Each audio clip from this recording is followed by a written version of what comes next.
So many things happened in this episode, but I think one thing we can all appreciate is the unofficial return of the father and son Kamehameha, along with how well the second half was done. At first, this episode goes as expected, with Goku fighting Universe 2 and Gohan and Piccolo fighting Universe 6.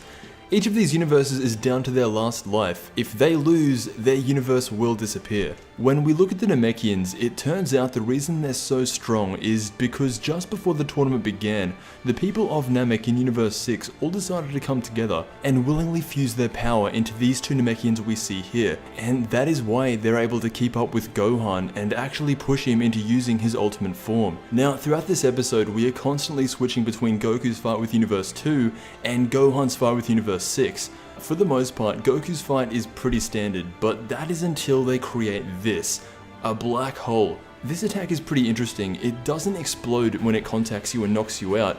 Instead, it increases the gravity of everything around you, so much to the point where this eventually would have tunneled straight through the tournament arena and knocked out everyone who was caught in it.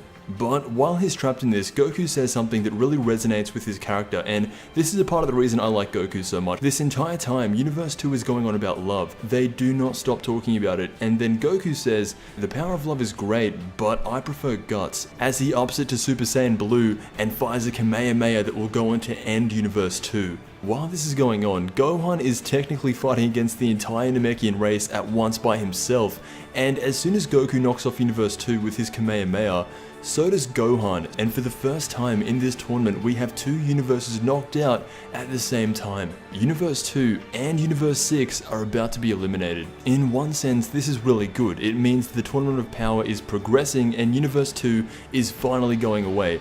But then you gotta look at Universe 6. I really liked Universe 6. Most of their fighters were familiar with me because they're just parallel to Universe 7, and I really did like all their fighters, genuinely.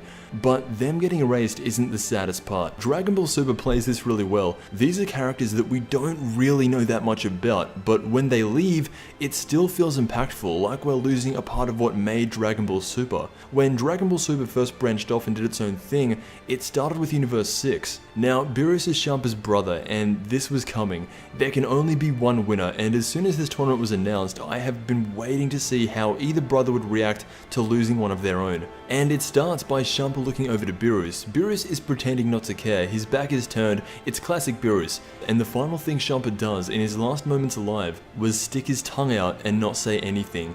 And this scene is so hard to read. Was Champa trying to make Beerus happy by not taking it seriously, or was he just taunting Beerus the whole time? Beerus actually says to himself, "Say something," meaning that I think he would have preferred it if Champa did have some final words opposed to what he actually did. But this was sad, and everyone around Universe 7 was feeling this. It cuts to Vegeta, and he even says, "I'm not in a good mood," and that is where the episode ends. Not really much to take out of this episode in terms of things to come, it was just more like sit back and watch. Let me know what you think. There are now 4 universes left, and just a quick prediction, I think Universe 3 is going to go next. Thank you so much for watching, and I will see you in the next Dragon Ball video.